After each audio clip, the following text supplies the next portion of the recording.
Assalamualaikum warahmatullahi wabarakatuh. Perkenalkan, nama saya Muhammad Hasbi Taris, NIM 2010 2020 34. Nama saya Nuria Hayati dengan NIM 2010 20 24. Nama saya Yulina Mayanti Hasibuan, NIM 2010 20 20 20. Manusia adalah makhluknya yang paling sempurna dan sebaik-baik ciptaan dibandingkan makhluk-makhluknya yang lain. Manusia dilengkapi akal untuk berpikir yang membedakannya dengan binatang. Mengenai proses kejadian atau penciptaan manusia, dalam Al-Quran diterangkan bahwa manusia diciptakan dari tanah dengan bentuk yang sebaik-baiknya. Kemudian ditiupkan roh kepadanya hingga menjadi hidup. Ahli ilmu pengetahuan mendukung teori evolusi yang mengatakan bahwa manusia berasal dari makhluk yang mempunyai bentuk maupun kemampuan yang sederhana, kemudian mengalami evolusi dan kemudian menjadi manusia seperti sekarang ini. Di lain pihak, banyak lain ahli agama yang menentang adanya teori proses manusia tersebut, khususnya agama Islam, yang meyakini bahwa manusia yang pertama diciptakan adalah Nabi Adam alaihissalam, disusul Siti Hawa, kemudian turun-turunannya, hingga menjadi banyak seperti sekarang ini. Banyak sekali informasi dan pendapat yang berbeda mengenai proses penciptaan manusia. Oleh karena itu, kami akan membahas proses penciptaan manusia berdasarkan Al-Quran Hadis. Proses penciptaan manusia berdasarkan Al-Quran.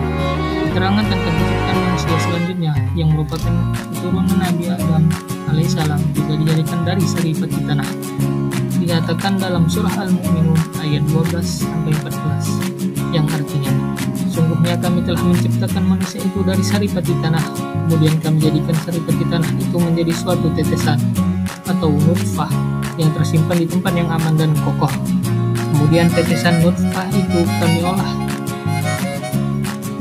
menjadi struktur darah, dan struktur itu kami olah menjadi segumpal daging, lalu segumpal daging itu kami olah menjadi tulang belulang. Selanjutnya tulang belulang itu kami bungkus dengan daging. Selanjutnya kami jadikan makhluk yang berbentuk lain dari yang sebelumnya. Maha suci Allah, pencipta yang paling baik. Berdasarkan tafsir Ibnu Katsir, Quran Surah Al-Mu'minun ayat 12, status hadis Sahih Muslim 1969. Imam Ahmad berkata, Yahya bin Syair menceritakan kepada kami, Aub menceritakan kepada kami, Kasama bin Zuhair menceritakan kepada kami, dan Abu Musa dari Nabi SAW, beliau bersabda, sesungguhnya Allah telah menciptakan Adam dari segenggam tanah yang digenggamnya dari seluruh bumi. Maka lahirkanlah anak cucu Adam seperti bentuk tanah. Di antara mereka ada yang berkulit merah, putih, hitam, dan di antara itu ada yang jahat, ada yang baik, dan ada yang di antara itu.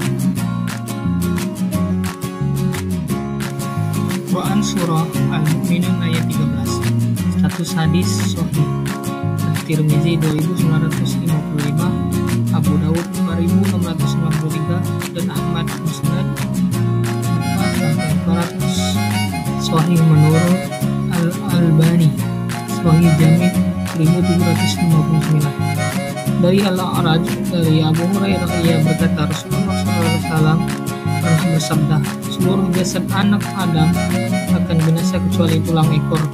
Daripadanya ia diciptakan, dan darinya pula ia akan disusun kembali.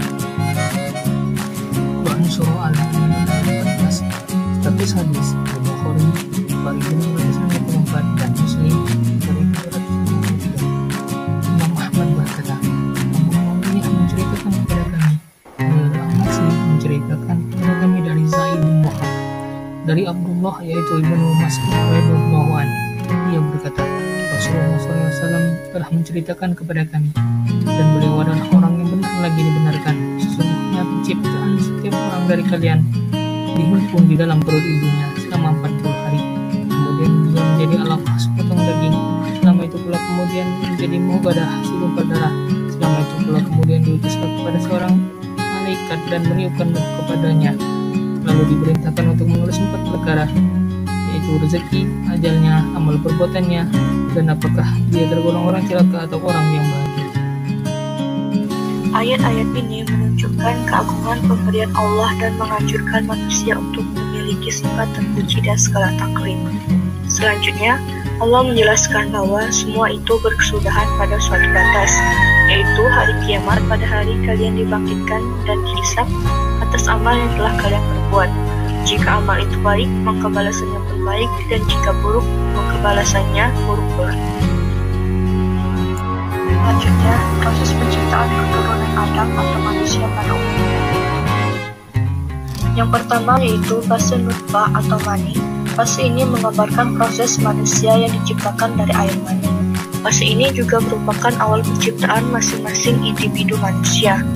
Allah menggambarkan proses ini dalam Al-Quran Surah Al-Insan, Surah ke-76 ayat 2, yang artinya, sesungguhnya kami telah menciptakan manusia dari setetes mani yang bercampur, yang kami hendak mengujinya dengan perintah dan larangan. Karena itu kami jadikan dia mendengar dan melihat.